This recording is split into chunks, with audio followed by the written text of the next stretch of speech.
Instituto de Psicologia Analítica de Campinas, o IPAC, está comemorando 22 anos de fundação.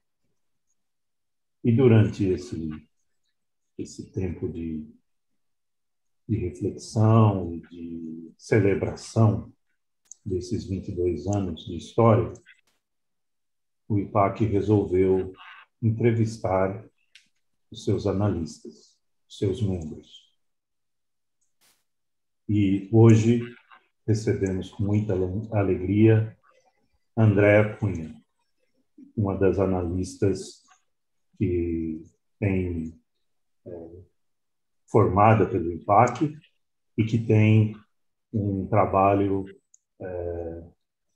muito importante no nosso instituto. Andréa, seja bem-vinda. É um prazer de tê-la aqui. E em nome do IPAC, queremos te cumprimentar por esses 22 anos de história dessa instituição que você participa e está sempre com a gente. Você, Andréa, escreveu o seguinte, algum tempo atrás: vou buscar minhas origens, minha história. Puxo o fio dos ossos, vejo meus antepassados, minha origem ancestral. Dentro do vaso-corpo, construo minha síntese. A pupila como consciência, o corpo como vaso, a vida como campo de possibilidades. E é nessa qualidade, com esse coração que nós recebemos você aqui nessa entrevista hoje. Portanto, mais uma vez, seja bem-vindo. Eu agradeço muito poder estar junto aqui com vocês. Vocês são 3 pessoas queridíssimas do meu coração, assim, né? A Lili já está comigo há muitos anos, a gente é irmã siamesa, já está naquele nível que uma pensa, a outra responde, a outra pensa, a outra responde. Elaine, que foi um prazer conhecê-la, a gente se conheceu na formação de analista, né? Uma pessoa querida, de uma alma gigantesca, muito linda. Eu gosto demais da Elaine, apesar da gente não conviver tanto, mas tem coisas que a gente não precisa estar todo dia para a gente saber que sente, né? E que é tão interessante, porque toda vez que você encontra a pessoa, é como se você tivesse encontrado no dia anterior. Então, a Elaine é uma pessoa que eu sinto assim. E Silvio, que a gente conheceu mais recentemente, né? Que faz um trabalho também belíssimo, é um querido parceiro, sempre junto. Então, assim, não podia estar mais feliz do que estar sendo recebida por vocês 3. Eu agradeço muito o carinho de vocês, o cuidado de vocês, né? O amor. Eu acho que é isso, né? Como eu escrevi lá, são o campo de possibilidades afetivas, de encontros, de relação. É isso que faz com que a gente possa ser um ser humano melhor, né? Sou grata. Muito obrigado, André. E é exatamente isso que a gente quer. Olhar o fio dos seus ossos. Queremos te conhecer por dentro. E aqui está esta oportunidade. Mais uma vez. Mais um pouquinho. Bom, difícil. Primeiro, obrigado pelo convite, o IPAC, né, de estar aqui com a minha irmã siamesa, que a gente fala que a gente está junto mais do que os nossos casamentos, né? Então, a gente é parceira mesmo, então, difícil fazer pergunta para aquela que eu sei tanto, né? Mas sempre tem um jeito novo de olhar para as mesmas coisas, né? Então, aí a minha primeira pergunta vai ser quais as histórias mais afetivas e significativas no seu processo. E aí eu não vou dizer só como analista, mas eu digo como pessoa, porque não tem como separar muito a analista, né, da pessoa. Então, quais são essas lembranças, essas memórias, esse fio ancestral aí dentro de você, né?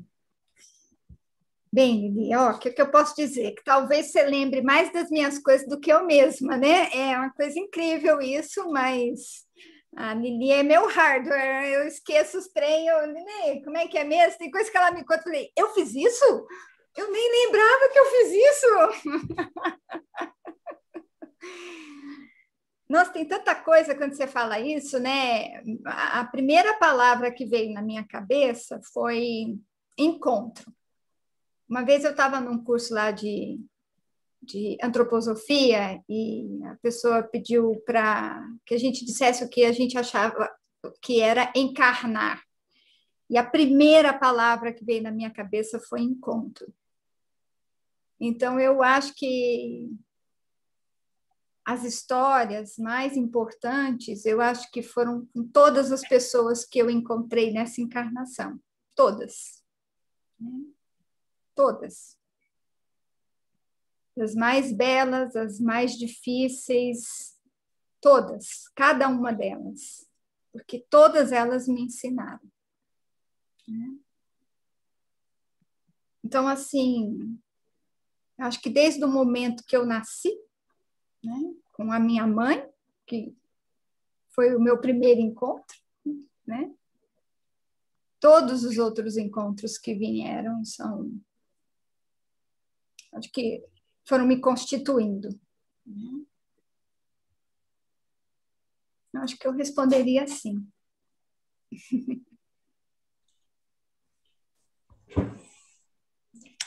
André, como é que se deu a sua formação e, e como é que está continuamente dando-se essa formação como analista junguiana, passando pelas obras de arte, em especial a fotografia, porque você tem fotos com o fotógrafo Stefan Patai, e essas fotos, algumas delas não são apresentadas no livro que você escreveu, também um texto, um artigo, no livro Morte e Renascimento da Ancestralidade Indígena da Alma Brasileira, Psicologia Junguiana e Inconsciente Cultural. Foi lançado pela editora Vozes em 2020. Portanto, eu queria que você falasse um pouco sobre essa experiência de ser fotografada, e essa fotografia ter essa plasticidade que tem, né, com essa arte maravilhosa que o Patai nos apresenta em seus trabalhos, né? Então, como é que se dá a tua formação e passa por essa formação como analista junguiana que você é? Nossa, Silvio, isso começa faz muito tempo. Eu acho que o envolvimento com arte, né, para mim, assim, foi o meu meio de respirar, sempre, sempre foi. Eu não tenho a menor dúvida, assim. A primeira imagem que eu lembro que eu considero artística, né, foi um papelãozinho que vinha sustentando o chocolate que minha mãe guardou, que eu fiz tipo um patinho, um pintinho, com 3 para 4 anos de idade. A primeira coisa. E um pouco antes disso, né, eu devia ter talvez 1, 2 anos, eu fui fotografada por um fotógrafo muito famoso de Recife, chamado Edmundo Danson. Ele era um francês, e minha mãe trabalhou para ele durante muitos anos. E minha mãe sempre teve um olhar fotográfico muito forte, artístico. ela não desenvolveu isso profissionalmente, mas a alma dela carrega isso. Né? Então, eu acho que essa coisa da fotografia vem por ela, de novo, né? E começa já desde muito, muito cedo. Né? Depois disso, eu sempre fui envolvida em dança, em coisa de artes, tudo que tinha na escola eu estava no meio, tudo que física oral, tudo que podia, eu sempre estava no meio. E aí eu acho que lá pela adolescência voltou a coisa do desenho muito forte, muito forte. E eu gostava de desenhar muitos copos de leite e orquídeas, e isso nunca parou. Nunca fiz um desenho profissional, mas é uma coisa que nunca saiu da minha vida, né? E o movimento também, o corpo sempre foi muito importante. Então, é uma coisa que sempre rondou, sempre, o tempo inteiro, sempre. Sempre foi uma interlocução muito forte. E aí o Lalau aparece mais ou menos a gente se conhecia já há muitos anos, porque eu conheci ele através do Timo, que era marido da Elizabeth Zimmermann, e a Beth, a gente tinha uma relação, a gente tem uma relação próxima desde 1994, e o Lalau frequentava a casa da Beth, os aniversários do Timo, então a gente sempre teve proximidade. E aí, em 2005, numa festa de aniversário do Timo, em Jaguariúna, num restaurante, a gente sentado lá, e eu estava com o André, meu filho, que tinha na época uns 4 anos, meu primeiro filho, e aí o Lalau olhou para minha cara assim e falou assim, você não quer fazer? Tirou 2 fotos minhas com o André primeiro, né? E depois olhou para minha cara e falou assim, você não quer fazer umas fotos? Eu, oi? Eu sempre tive muita vergonha, assim, eu tinha vergonha, mas eu tinha um desejo, porque é ambivalente isso, assim, você tem vontade, mas ao mesmo tempo dá uma vergonha, mas eu sei que ele é muito insistente, conseguiu, então, de lá para cá, a gente fez, assim, uma série de coisas. Ele foi uma pessoa muito importante nessa sequência de imagens e de fotos que a gente fez, porque no período eu estava passando por uma fase bem difícil da minha vida, e as imagens do Lalau foram me revelando uma outra pessoa em mim, que eu não conhecia. Eu acho que hoje eu tenho mais ciência dessa pessoa, né? Hoje, passado esse tempo todo, é mais claro para mim. Mas foi um trabalho, e é um trabalho profundo, né? Toda vez que a gente se junta, se reúne para fazer alguma coisa, o material que sai é muito profundo, porque eu acho que é como eu falei no início, é um encontro, é outro encontro de almas, né? A gente tem uma sintonia muito forte e a coisa acontece, simplesmente acontece. Não sei se você quer saber mais alguma coisa, você pergunta, eu vou detalhando, mas a história geral que me vem é essa, assim. E qual é o lugar da arte na tua formação como analista? Ou Olha, dessas fotos? Você falou, por exemplo, que você se encontrou com uma outra pessoa que existia dentro de você. sim. E essa pessoa, esse outro, está sendo assimilado à tua consciência. Eu acredito que isso tem a ver com o teu processo e isso tem a ver também Sim. com o teu trabalho Sim. como analista, né? Você pode falar alguma coisa sobre isso? Eu acho, né, que é um processo alquímico, né? O tempo inteiro. Você vai descobrindo lugares, situações, texturas, forma de lidar. é um trabalho alquímico o tempo inteiro, né? Essa coisa das fotografias, né? A primeira sequência que a gente fez foi uma sequência indígena, porque na época eu tinha acabado de voltar dos Yanomamis, que foi um divisor de água na minha vida, assim, foi antes dos Yanomamis, depois dos Yanomamis, né? Então estava tudo muito forte, assim, a necessidade de mudança interna, né? Quando eu fui para os Yanomamis, eu tinha uma qualidade de vida, eu já tinha meu primeiro filho, vivia essa vidinha da gente assim normal e tudo mais. E quando eu fui para os Yanomamis, eu descobri que existia uma outra noção de vida. E eu voltei de lá assim com uma perspectiva do simples. Isso era muito forte, muito forte. Tinha que ser simples, tinha que ser resumido. Eu sentia que tinha coisa demais, matéria demais. E aí vinha uma necessidade tremenda de diminuir, diminuir, diminuir, diminuir. Foi muito forte o que aconteceu. Então, eu acho que isso, de alguma forma, foi se revelando no trabalho com Lalau. A simplicidade de estar, os gritos de dor, porque tem imagens assim, né?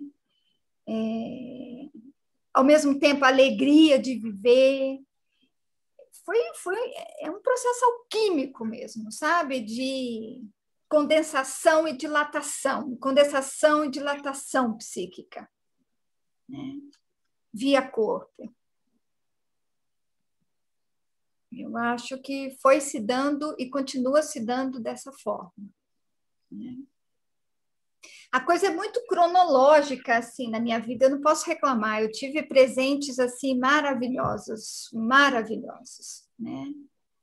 A última sequência de fotos que a gente fez, né, foi lá em Ribeirão Preto, que o Sérgio, que é nosso amigo, vocês conhecem ele em comum, junto com o Nise, me chamou para fazer uma performance num simpósio que eles estavam fazendo, que chamava Ecos da Psique, né? E eu dancei junto com pessoas ali muito importantes para mim e com Lalau fotografando.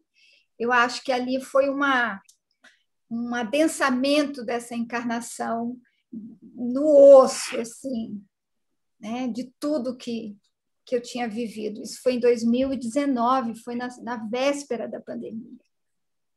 E quando terminou tudo, foi muito estranho, porque o Lalau queria tirar outras fotos, a gente até fez outras fotos, mas eu sentia uma dor, gente. Era uma dor, era um lugar pesado, assim, um troço estranho, que não condizia com tudo que eu tinha acabado de viver. Foi muito esquisito aquilo. E no ano seguinte veio a pandemia. Então, isso é, ao mesmo tempo, uma coisa assim, né? Todo o resgate, isso está me vindo agora, né? Com a questão da ancestralidade, ela é sempre muito, para mim, né? Ela sempre tem dois lados, assim, tem um lado de muita felicidade, mas tem um lado de muita dor ao mesmo tempo. E é muita dor, não é pouca. Eu acho que por todo o histórico, né, do nosso país, de tudo que a gente viveu, vive, né? Mas aí me ocorre agora assim as falas do Verá, né? Mas a gente tem que continuar, a gente tem que continuar. Do Verá Poti. E eu acho que é isso, né? Tá tudo misturado. Eu não sei se eu respondi, Silvio, mas está tudo junto e misturado. Maravilhoso, André. Lindo demais. Lindo, lindo, lindo. Eu queria te fazer uma pergunta, Andréia, mas antes eu queria dizer que eu estou muito honrada de estar aqui nessa entrevista, né? Para mim é uma honra poder participar desse encontro aqui. E estou muito alegre, né, de poder entrevistar você, que também é uma pessoa muito especial para mim, muito querida. E, além de ser muito querida, é uma pessoa com quem eu tenho afinidades, né? E afinidades em relação à dança, né? Eu fiz dança a vida inteira, sempre essa visão da expressividade, né? E eu até sou instrutora do movimento vital expressivo, que é enfim, um movimento que surgiu na Argentina. Uhum. E também na questão da ancestralidade. Uhum. Né? Eu tenho conversado com você sobre isso, Andréia. Eu tenho bisavó índia, que eu já sabia desde pequena, mas que eu não dava nenhuma atenção a isso, né? E, recentemente, eu comecei a olhar de uma forma muito profunda para isso, né? Como você hoje está olhando. Então, também é mais uma afinidade imensa, né, que eu tenho com você. Então, deixa eu te fazer a pergunta que eu li na sua monografia que você diz que quando eu danço, minha alma se liberta, né? E aí, o Ailton Krenak, no livro Ideias para Adiar o Fim do Mundo, ele fala que os índios têm uma tradição de dança, sim, mas que tem a tradição de sustentar o céu, para que esse não caia, né? E para ele, isso significa a garantia de uma ampliação de horizonte existencial, né? Que eu achei que tem tudo a ver com essa sua sensação de alma se libertando. Uhum. Então, eu queria saber como é que, para você, a dança se relaciona com a sua procura pelo contato com a sua ancestralidade. Eu acho que é o próprio contato, Elaine. Quando ela se dá, né? Quando ela acontece, é a integração de tudo.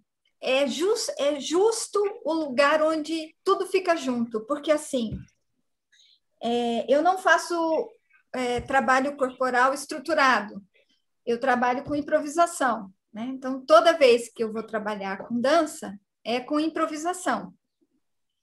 Então, eu estou a serviço da alma, né? Eu tento estar a serviço da alma, a serviço do meu corpo, né?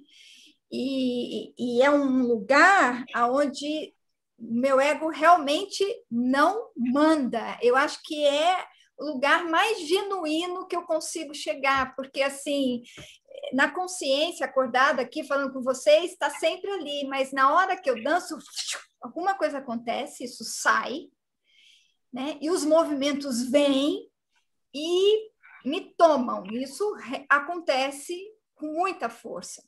Me faz lembrar uma vez que lá em Ribeirão também eu fiz uma outra apresentação, e aí o pessoal ligado à temática indígena, né? E algumas pessoas vieram me dizer assim, porque eu sou pequenininha, eu tenho 1,5 m, 1,53 m, e olhe lá. E aí as pessoas vieram me dizer assim, nossa, você ficou o triplo do seu tamanho. Que coisa, como expande, assim. Mas não sou eu, né? Eu acho que é essa ancestralidade que me atravessa. É certeza, assim. Né? É um acontecimento. Né? Na dança, eu tive pessoas muito, muito importantes também. Né? Eu tive a Beth, que ela me auxiliou, me iniciou, e a gente fez muito tempo trabalho junto, eu, a Lili, no início lá tinha a Marcela também, né? Depois da Beth, eu conheci o Paulo Baeta, né? Nunca vou me esquecer do primeiro dia que eu vi o Paulo dançando e o pé dele pisando o chão, assim, de uma forma, de uma consciência, era um pé de consciência pisando o chão. Né? Aquilo me causou um impacto. O Paulo me ensinou a dançar de olho aberto. O Paulo me ensinou a tomar consciência do meu movimento. Nesse sentido, foi muito interessante, porque até então eu já fazia muito trabalho com a Beth, tudo, mas eu sempre tendia a estar com os olhos fechados, e o Paulo, quando veio, batia na tecla, abre o olho, mas deixa a coisa te atravessar. Foi muito importante isso para mim. E depois disso, eu fui fazer meu mestrado na Unicamp, né? E eu tive a sorte de ter a Inés Cira Falcão como orientadora, né? Que é uma mulher que trabalha com a ancestralidade dela pelo corpo, né? Ela é uma potência de pessoa. Ela me levou para lugares de buscar a minha ancestralidade no corpo. E aí me vem assim, né, uma fala do Daniel Munduruku, que eu acho o máximo, assim, a gente numa aula da Unicamp, ele falou assim, porque talvez eu vá me repetir aqui, mas é assim mesmo. A gente repete, repete, repete, até a coisa se fazer memória no corpo. Então, eu acho que esse processo, né, no mestrado na Unicamp, foi fundamentando psicologicamente, via corpo, tudo que eu precisava. Para mim, a experiência corporal é uma experiência processual, psíquica. É muito forte o que acontece. Né? Muito forte. E eu tive também o Adilson Nascimento de Jesus, que também é um professor da Unicamp, né? Que é uma potência. Então, eu brinco, eu tive 2 pais brancos e 2 pais negros, né? Porque eu tive essa força de junção que me ajudou a revelar a minha ancestralidade indígena, né? É justamente do que somos feitos aqui, né? No Brasil. Nossa, será que eu me perdi demais? De jeito nenhum. Acho que é isso. E a sua ancestralidade indígena e a sua ancestralidade branca também, né? Porque tem Sim. essa coisa, né? Que eu falo, eu já falei para você, essa coisa do você dançar com a Marluí tocando, que é a representação do indígena, mas ela é também branca, né? Então, Sim. como é que faz essa junção que você acaba fazendo, né? E aí pegando esse gancho, a pergunta seria como que foi o encontro do Espelho Índio e do Roberto Grambini, que é um branco, né? Um europeu, né? E que traz o indígena, né? Então, como foi isso? Essa junção não está pronta ainda, não.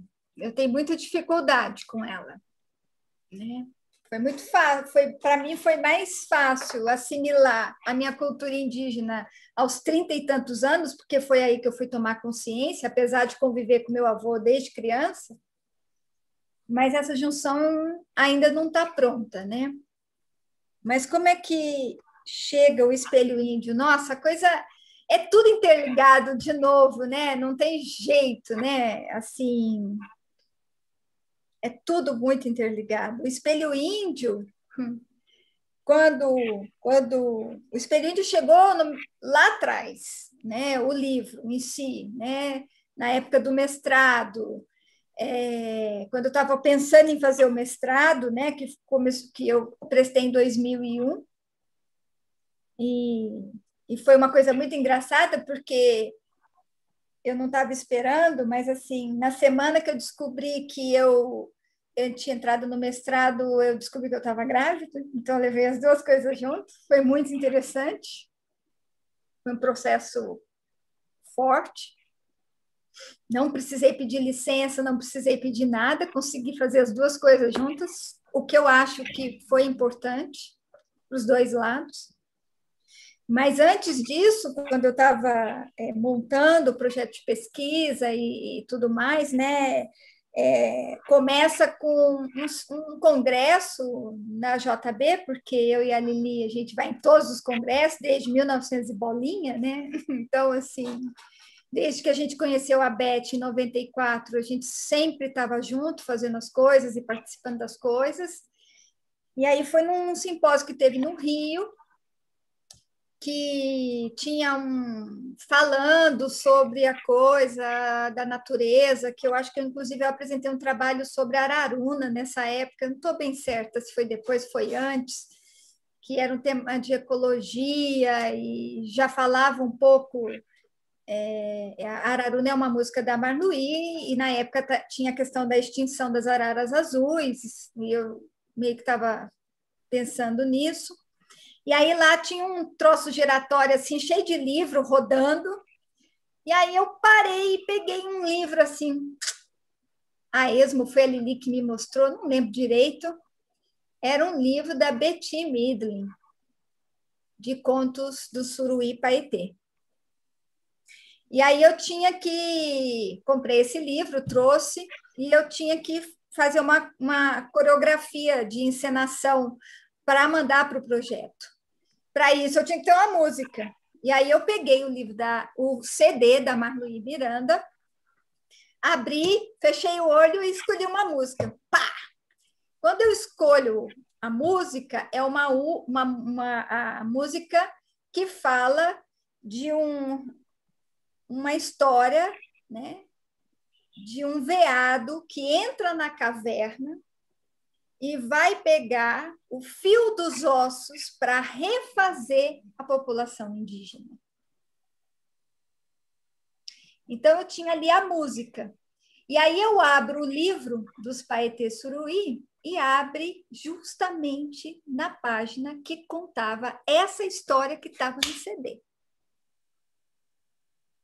Então, acabou, né? Eu já sabia o que eu tinha que fazer, juntar.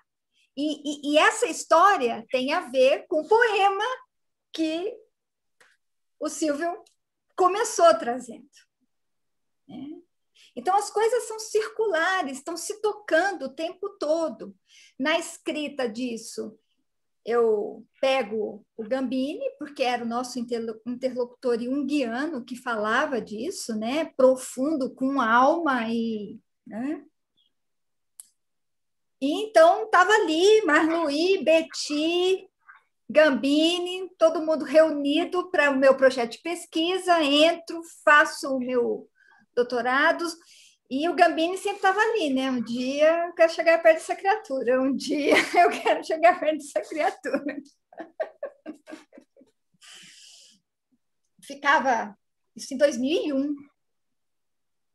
E aí, num congresso que teve, eu acho que foi em Florianópolis, foi, Lili?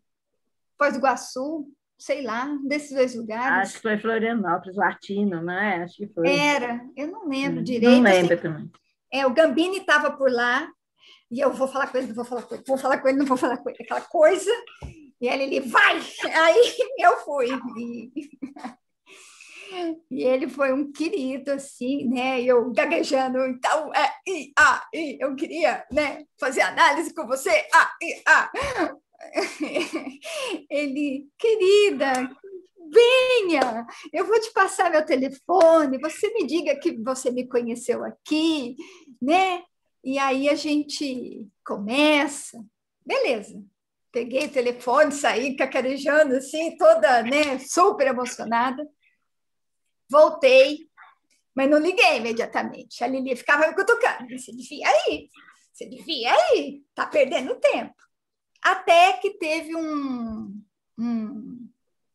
evento aqui, que eu acho que foi o IPAC, o AJB, que promoveu, sobre a Anísia da Silveira, lá na Unicamp. Não?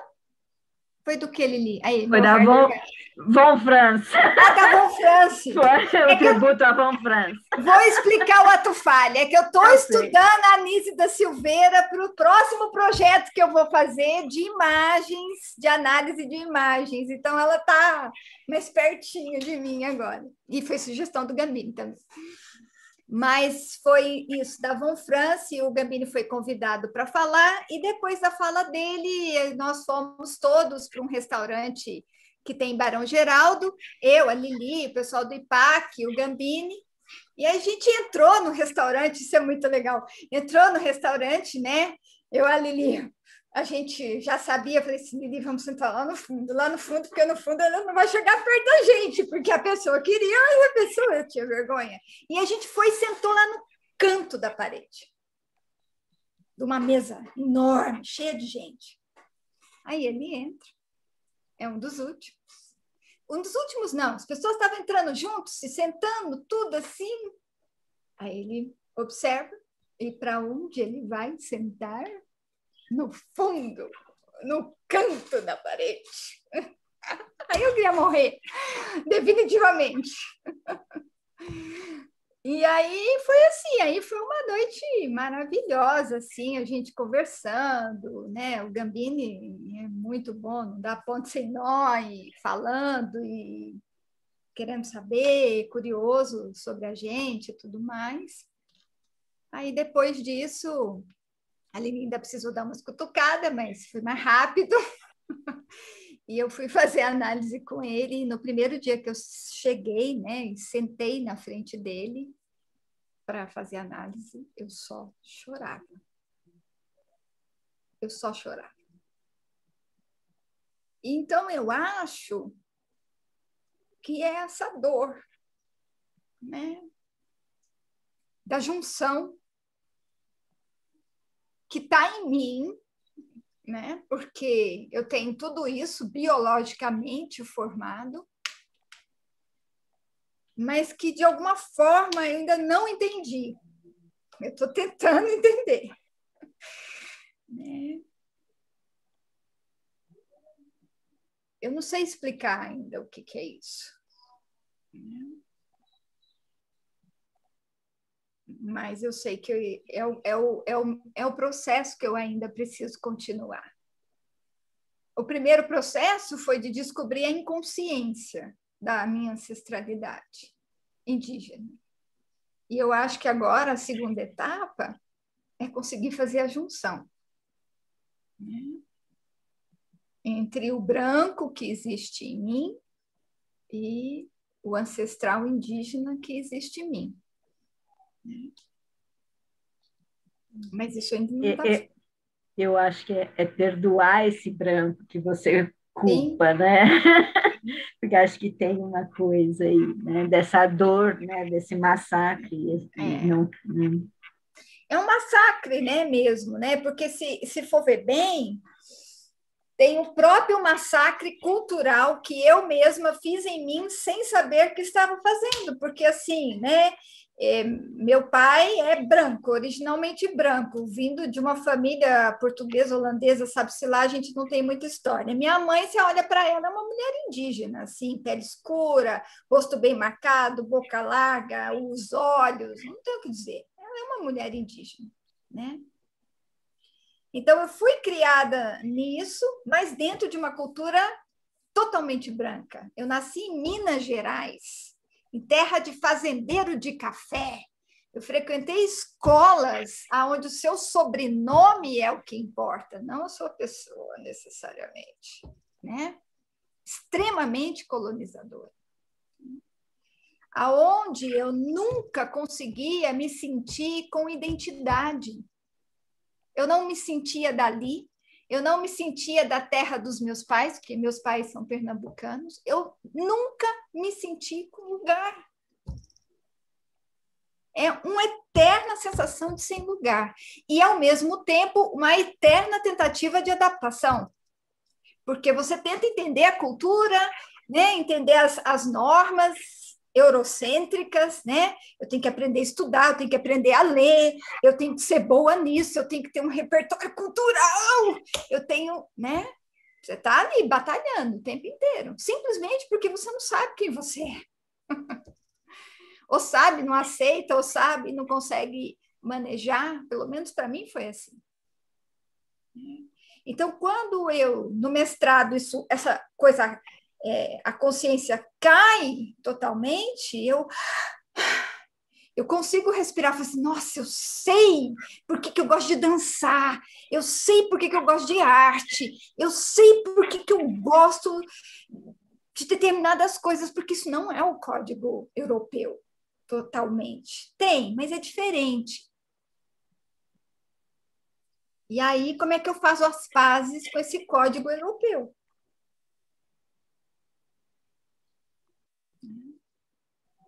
Andréia, eu queria pegar um gancho aí nessa história da sua dor, né? que é tão profunda, né?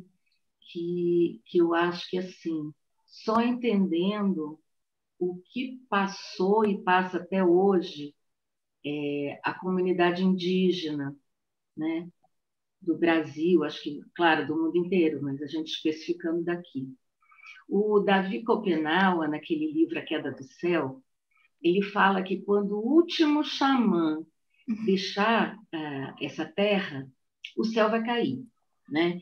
E o céu vai cair, ele fala, sim, os índios vão desaparecer e os brancos também, né? Você falando aí, a Lili falando aí da sua culpa, né? Do lado branco, sim, vai acontecer com todos, né? É o final dos tempos para todos. Eu queria saber como é que atinge a você, no seu lado pessoal e comunalista, esse genocídio indígena que a gente vem vendo acontecer, né? Muito recente ainda acontece, né? Nesse contexto do Covid-19, né? Como é que isso bate em você, né? Enfim, eu imagino que com muita dor, mas eu queria que você, né, dissesse isso para a gente. Assim, é impossível não sentir o que está acontecendo, né? Eu acho que talvez mais fortemente, né, o que possa exemplificar isso é a morte do Jaider Esbel, que aconteceu no início dessa semana, né?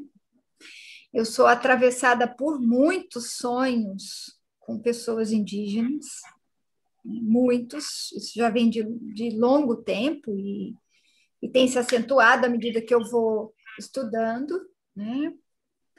Então, na segunda-feira, quando a gente fica sabendo, né, da morte do Jaider, né, eu fiquei extremamente mexida, assim. O meu sonho naquela noite, aparecia ele, aparecia um monte de gente falando, era uma confusão, eu acordava e dormia, eu acordava e dormia, eu acordava e dormia. Então, de verdade, é um caos, assim, o que eu sinto, é um caos. É um caos. Com dor, né? Com muita dor, sim, né?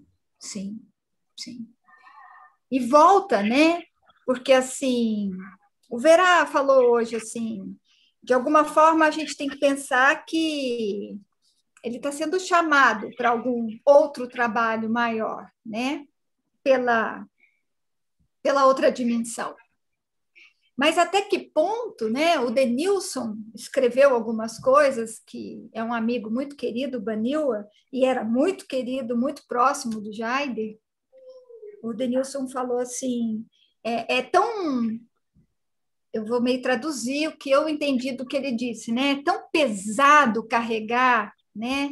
Esse genocídio, essa morte a cada dia, essa bandeira que tem que lutar para mostrar que eles existem, né? Que tem hora que vai ficando muito difícil estar aqui.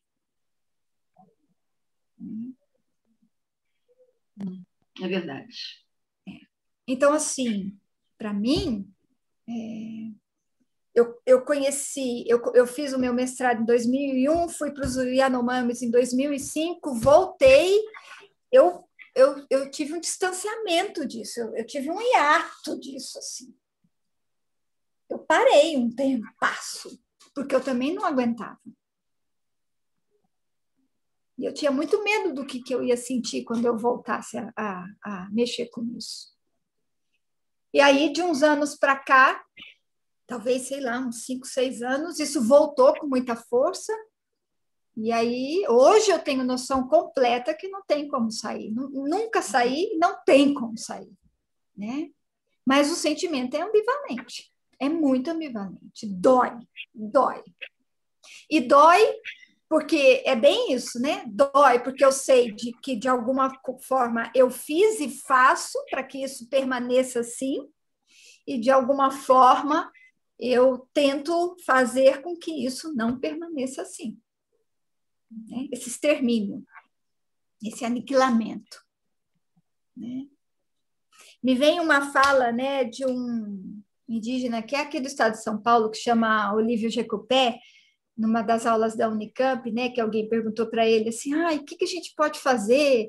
O que a gente pode fazer para ajudar? Eu achei tão bonito que ele falou assim, divulguem que a gente existe. As pessoas precisam saber que nós existimos.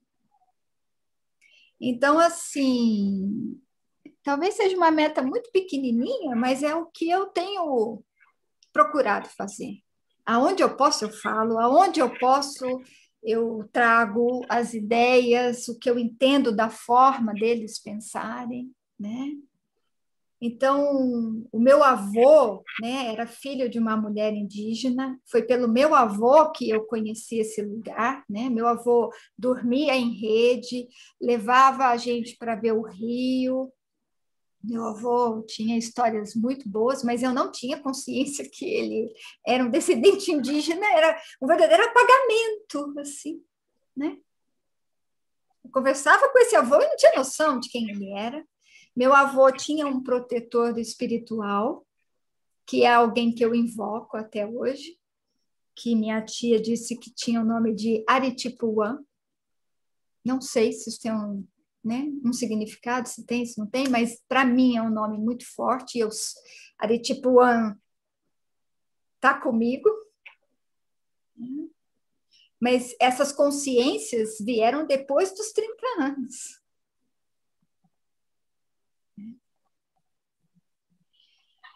Isso dói, Elaine, sabe? Isso dói. Sim. Entender que a minha consciência chegou depois dos 30 anos, isso dói. Sim. Porque eu não, de alguma forma, eu não consegui acessar isso lá atrás. Talvez porque estivesse tentando me adequar, né? Sem conseguir dialogar comigo mesmo. Não sei.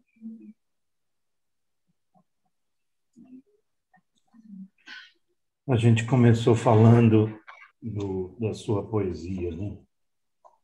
E a certa altura você diz assim, a pupila como consciência. Claro que eu acho que a tua consciência está vindo dessa ancestralidade indígena. Uhum. Quanto ao massacre, quanto ao genocídio, quanto à destruição dos povos originários, desse processo que está em curso em nosso país, que de alguma maneira nós precisamos fazer alguma coisa para barrar né, esse crime, essa violência. Mas esse crime ou essa violência não está atingindo apenas os povos originários. Não. Isso está atingindo o país todo. Né? Como é que você está reagindo enquanto indivíduo, como analista junguiana, às questões de ordem política contemporânea no nosso país? Silvio, eu acho que eu sou muito pouco politizada, deveria ser mais, né? Mas o que me ocorreu agora foi a coisa que a Elaine diz, né, que Davi Copenaua fala que a gente morre para sustentar o céu. Eu acho que eu estou tentando sustentar o céu encarnada, na medida do possível. Não sei se isso é possível, mas assim,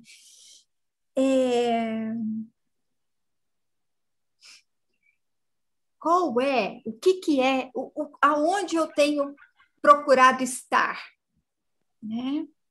E reverberar. Procurado estar com afins, com pessoas queridas, afins, que estejam motivadas, engajadas a construir pelo amor.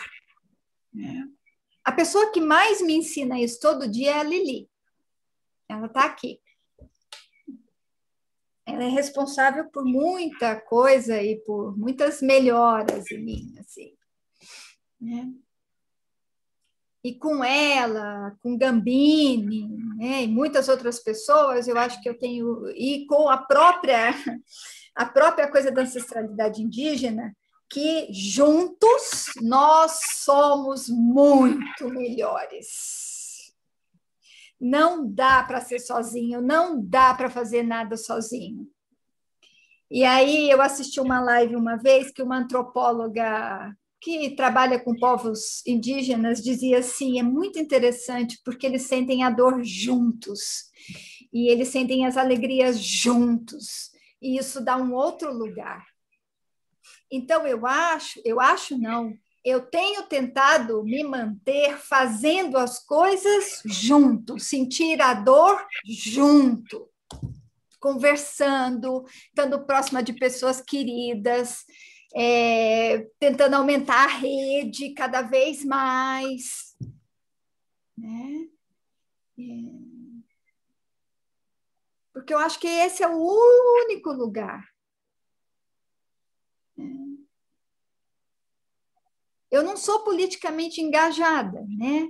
Mas se eu vejo que tem uma situação ali precisando de ajuda, a gente vai, né? Uma outra coisa que a gente possa fazer, né, é um movimento, pensar outras coisas, trazer outras pessoas para pensar junto, eu vou.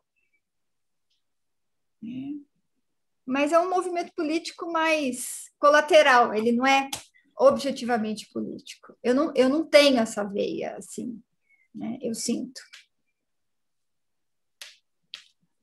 Mas não deixo de postar nunca nos Facebook da vida, todos os massacres, né? As sacanagens.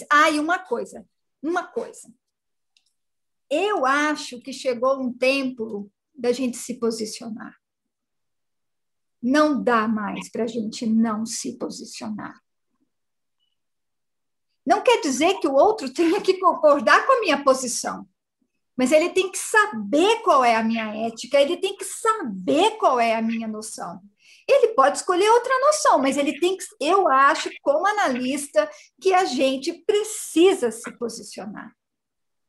Isso não significa que eu não vá entender a posição de uma pessoa que seja diferente da minha, porque, como bem fala o Ailton Krenak, a gente tem que tomar consciência que somos múltiplos, diversos, e viver com essa diversidade no coletivo. Mas eu preciso dizer, aqui venho. E isso eu tenho tentado politicamente, genuinamente fazer. Tá aí, Silvio, eu nunca tinha pensado, mas eu acho que é aí.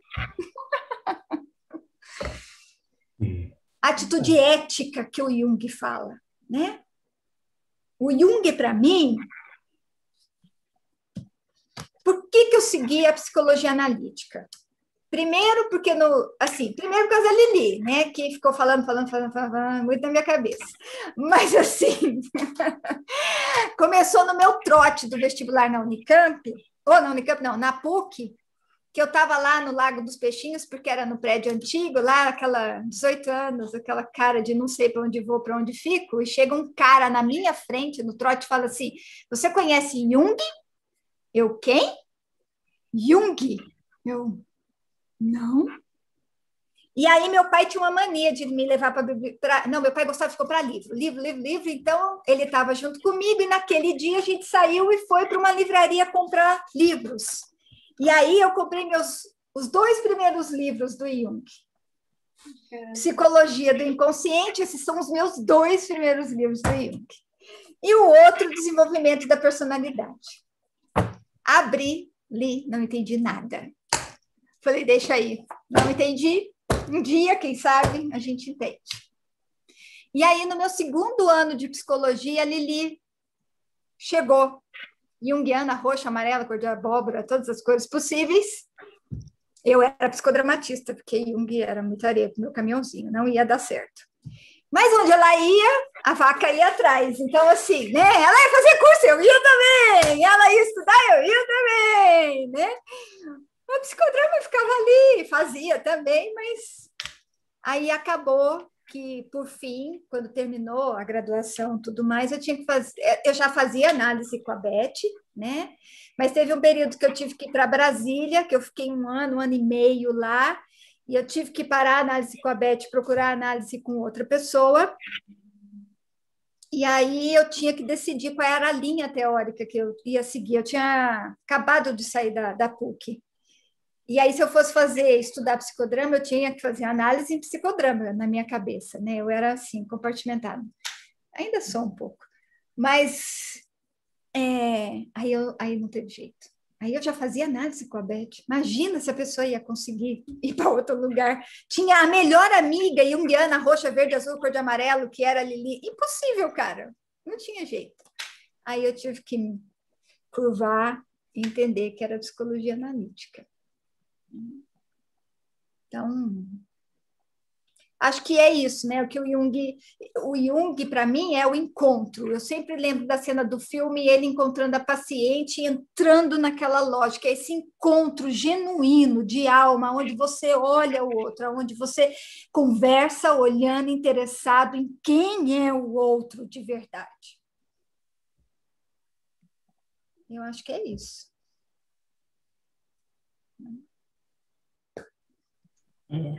Aí, pegando o gancho, lógico, já viu que eu já desviei a menina para tudo quanto é lado, né? A desviante, a que empurra. Ainda bem, né, Lili? Ainda bem.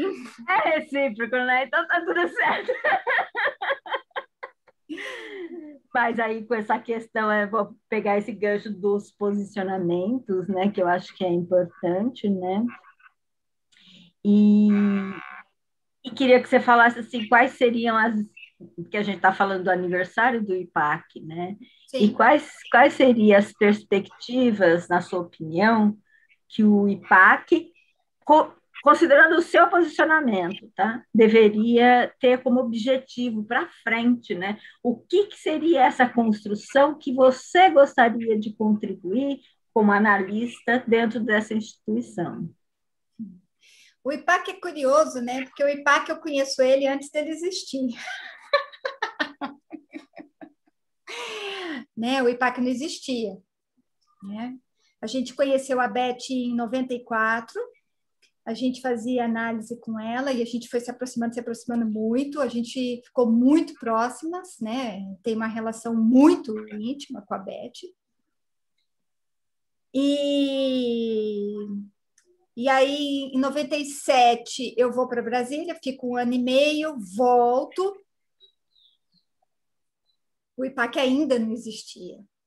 E nesse período, antes do IPAC existir, eu e a Lili ia com a Beth, com o Joel, para tudo quanto era congresso, tudo quanto era coisa da JB, tudo que existia dos outros institutos, do Rio, de Belo Horizonte, que já existia. E aí começou a ideia da Beth e do Joel de criar o instituto, né? A gente estava por ali e conversando com a Beth. Inclusive, no dia da assembleia com os analistas daquela época, estava eu e a Lili lá na portinha da assembleia, torcendo para o IPAC poder existir, porque tinha um problema do IPAC ser muito próximo do Instituto de São Paulo. Então, tinha uma questão, né? Permite, não permite. E eu e a Lili ficamos lá, sei lá quantas horas naquela porta, torcendo para que as pessoas deixassem o IPAC acontecer. E aí a Beth sai da sala, a gente, aí a Beth passou. Eu falei, yes! A gente ficou muito feliz. Deu certo! E aí o Instituto é criado, né? Tem o primeiro congresso grande que a gente ajudou a fazer, a gente já estava lá antes, então a gente estava sempre junto com o Joel, com a Beth, precisava uma coisa, a outra, a gente ia colaborando, ia fazendo, né? Aí teve a primeira turma de formação, eu volto de Brasília em 97, 98, faço a especialização, e aí tem a primeira turma de formação. A Beth pergunta para a gente se a gente quer entrar, para mim e para a Lili. Eu não quis. Eu me sentia muito crua, muito nova ainda. Eu tinha 20 e poucos anos. Eu não sentia que estava na minha hora, né? Então, eu espero um pouco, mas continuo indo nos congressos, nos trem, tudo, né? Que a gente tinha essa coisa, e apresentando trabalho, porque eu e a Lili, a gente sempre mandou trabalho desde 2003, sei lá, 2001, para os congressos, e apresenta e fala. Isso é uma coisa que a gente pôs como meta para estudar, né? Porque você vai apresentar, você vai estudar, é uma disciplina. E aí eu faço mestrado primeiro, em 2001, termino o mestrado em 2003, e aí eu entro na formação. Eu entro na formação, um monte de mudanças aconteceram, foi aí que eu conheço os Yanomamis e um monte de coisa junto. Depois disso, eu termino a formação em 2015, e as coisas estão todas conectadas, né? Porque o meu processo de mestrado, que foi um processo analítico, porque eu falo como você pode fazer análise através do corpo, e a coreografia que eu construí, ela tinha essa coisa, né, de gerar a vida, do nascimento, desse vaso que eu usei no cenário para fazer uma barriga que sustenta, e esse vaso virava, e ele era preto, indígena, esse vaso, preto, totalmente preto, como o cosmos. Então, essa barriga da mãe grávida, que ao mesmo tempo é o cosmos, é o céu, é o todo, né? A gente está dentro e a gente é o todo, né? E esse vaso, quando eu terminei a minha apresentação, ele estraçalhou. Fiquei em choque. Eu guardei dentro do armário. E eu não queria contato com aquilo, porque aquilo doía, estraçalhou, o vaso estraçalhou. E aí eu entro na formação, faço todo o processo. Em 2014, eu começo a análise com Gambini e vem um sonho que eu entro numa instituição, tem uma caixa de areia gigantesca, toda subdividida, como o estilhaçamento do meu vaso de 2003, com uma figura que parecia o Paulo Baeta dançando butô. Ali, o meu processo de formação como analista estava concluído. Então, ele começa, né, em meados de 2003, e o sonho que me diz que esse processo se concluiu foi em meados de 2014. Eu tive muita sorte, porque era uma época que no IPAC você não tinha esses prazos para cumprir. Então, o meu processo psíquico pôde acontecer. As coisas realmente foi dado o tempo que eu precisava para me tornar uma analista. Eu não precisei fazer as coisas a toque de caixa, né? Eu fui indígena, eu fui, né, nesse outro tempo que eu acho que é o tempo que o Jung fala, é o tempo do processo. E aí eu termino essa formação. Então, eu acho que o que eu gostaria, né, de ver dentro do Instituto era que a gente se comprometesse mais com as questões da nossa ancestralidade. Como é que um Instituto de Psicologia Analítica junguiano, né, que está predisposto a falar da alma, e nós estamos instituídos no Brasil, que tem uma alma, né, como tão bem coloca o Gambini no Espelho Índio, estilhaçada, machucada e, ao mesmo tempo, forte, a gente precisa falar disso que nos constitui. O Jung é uma noção eurocêntrica, mas a gente precisa abrir o nosso leque para a noção indígena, para a noção africana, porque nós somos isso, africanos, indígenas e europeus. Então, eu gostaria muito de poder ver no Instituto, né, uma integração, uma junção, uma fala maior, uma representação maior disso que nós realmente somos, enquanto coletivo. Eu acho que é esse meu desejo.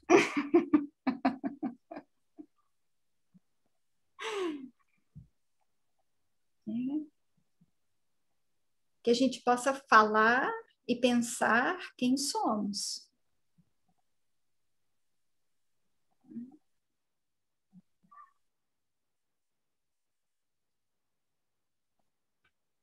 Acho que é isso.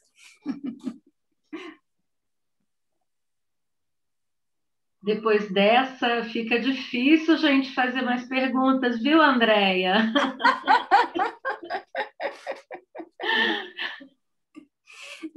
Não tem jeito, né? Tá tudo interligado, né? Eu acho que ser analista junguiano é isso, né? É ser ético com você mesmo, né? O procurar ser, né? E aí fica muito fácil, porque tá aí, tá tudo muito claro, é o que a gente é, o que a gente pensa. Lógico, a gente erra, de vez em quando você não dá conta, de vez em quando você, né, dá umas mal-mandadas, isso também faz parte do processo, né? Mas é isso, aceitar os limites. A gente teve uma palestra agora, né, no evento que a gente faz lá em São Pedro, né? Que o Paulo Corazza fez uma palestra para a gente, que é um analista também lá de São Paulo, e ele falou assim, a gente precisa olhar os nossos limites e entender que nós temos limites, né? Então, acho que isso também é muito importante, né? Limite, respeito, ética. Né? E entender, como diz o Krenak, somos muitos, somos múltiplos. Porque eu acho que a beleza do ser humano está, e de tudo, né? Do ser humano, do planeta, das plantas, dos bichos, está nessa variedade de cores, formas, cheiros, texturas, né? Ia ser muito chato se a gente fosse tudo igual, muito chato. Então, que bom. Né? André, você fala de conhecer os próprios limites, né? Mas também conhecer o quanto que a gente pode ter uma amplitude do nosso horizonte existencial, Sim. Né? Que Sim. Que o Krenak fala, né? Sim, Elaine, sim. Isso é muito importante, né? Sim. É o que a gente precisa buscar. Sim, né? Sim, né? Todo dia, né? Todo dia. Aonde eu posso alargar, né? Aonde eu posso, sim, com certeza, ser, e que a gente possa ser e permitir que os outros sejam.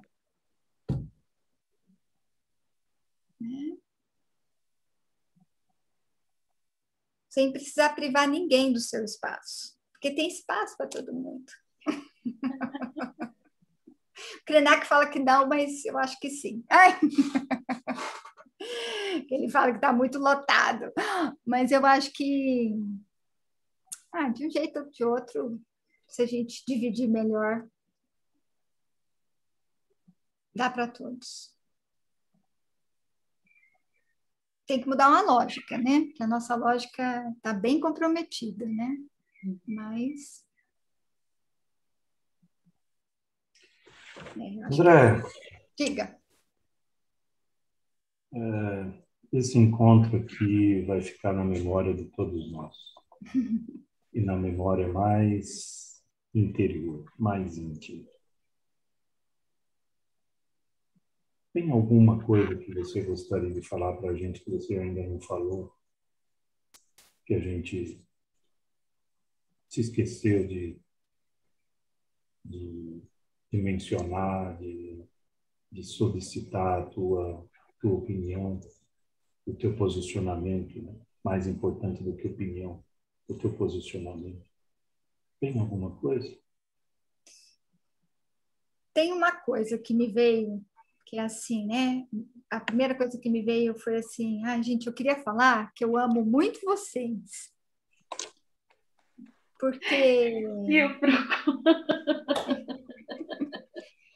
Porque eu sempre, há muito tempo eu ainda esbarro nessa dificuldade de ir para uma lógica racional, academicista, da qual eu não sou. Então, é muito difícil para mim, mas eu achava que eu tinha que ser isso. E é muito bom poder estar aqui agora e entender que a noção, né, do amor, do carinho, de ter carinho por vocês, de poder estar com vocês e gostar profundamente de vocês, isso é mais importante do que qualquer literatura que eu possa ter lido, por mais importante que ela seja. A experiência de estar junto, do afeto, do poder gostar, do poder sentir o outro, de abraçar, é mais importante do que qualquer coisa, para mim. Hoje eu consigo entender isso. Eu vou acrescentar uma coisinha aí, aproveitando o afeto, porque eu acho que me veio agora, né? Tem o afeto da sua família, né? Sim. Do Arthur, do Eduardo e do André, né? Não só dele, sua família mais expandida também, mas sim, esse núcleo que também te segura. Sim. Né? Sim. Que esse é passado e é futuro. Sim, né? Sim. Não tenho dúvida, Lili. Se a gente pensa, né? Essa coisa dos meus avós, né? Os pais dos meus pais, eles, né? Do jeito de cada um, da maneira que cada um pôde, mas eles foram família, né? A minha família, da onde eu nasci, né? Meus pais, eu não foram pais extremamente presentes. Eu tive uma base, né? Ética e de possibilidades, né, que eles me deram, de presença, independente de qualquer outra coisa, era a presença, a relação, né? E agora de poder constituir a minha família. E aí isso me lembra uma frase do pai do André Abujanra. Eu esqueço o primeiro nome dele. Você lembra, Elaine, o Abujanra? Se vocês se lembrarem, o pai dele, uma vez o André Abujanra pôs um post do pai dele falando assim: eu prefiro que meu filho faça análise porque teve amor demais. Que eu adorei isso! E desde então eu sigo isso. Os meninos tiverem que fazer análise, vai fazer, por excesso de amor. Antônio Abujanra. Isso. Ele mesmo, Silvio.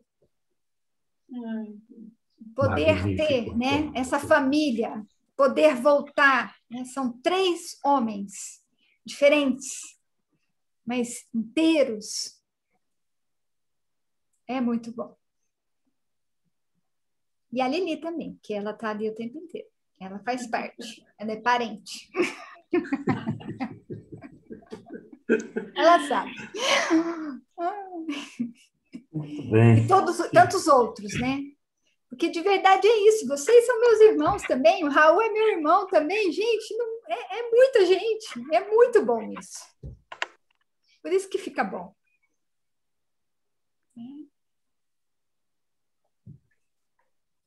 Acho que é isso, né? Grata a vocês, muito grata. Andréia, gratíssima. Obrigado, foi uma delícia esse encontro. Muito bom. Foi muito amor demais, que não é nunca demais, não. Acho que o Abujanra está errado. Não existe excesso de amor. Amor é para se expandir mesmo. Sim. Muito bom. Sim. é do amor, da expansão, né? Não tem jeito, e é isso, e é o teu processo, né? Sim. É essa expansão, né? Sim. Aí quando eu falo, perdoa o lado branco, deixa É. expandir, vai amar mais. Exato. É. É muito bom. Muito bom. Muito obrigado, Andréa. Eu que agradeço vocês. Um beijo para Beijo. Boa vocês, semana pessoal para do você. IPAC. Obrigada.